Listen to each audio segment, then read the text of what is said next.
கிழங்கு வடை இப்போ ரெடி உங்களுக்கு. அடுப்பு சேர்க்கணும். அப்புறம் வானலியை வைக்கணும். இது காந்த உடனே எண்ணெய் ஊற்றிக்கணும். என்ன காய்க்குள்ள வடைக்கு ரெடி பண்ணிக்கிறோம். ஏரலக்கிழங்கு வடை, மரவள்ளி கிழங்கு சொல்லுவாங்க. அந்த வடையை ரெடி பண்ணணும். அதில் கொஞ்சம் உப்பு, கிழங்க இப்படி திருவி வச்சுக்கணும். கேரட் திருவமா திருவி வச்சுட்டு கொஞ்சம் உப்பு வேணும், உப்பு போடணும். உப்பு போட்டுட்டு தேவைக்கு தக்கன்னு பொரியல்ல மாவு,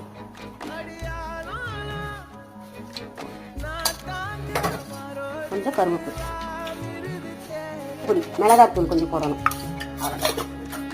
கொஞ்சம் சோம்பு, அவ்வளோதான். இதை அப்படியே பிணையணும்.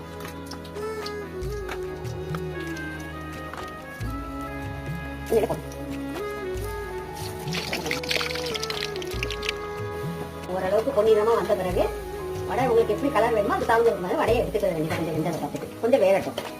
வெந்தது கொஞ்சம் எடுத்து வேண்டியது. சுவையாகவும் இருக்கும். நல்லா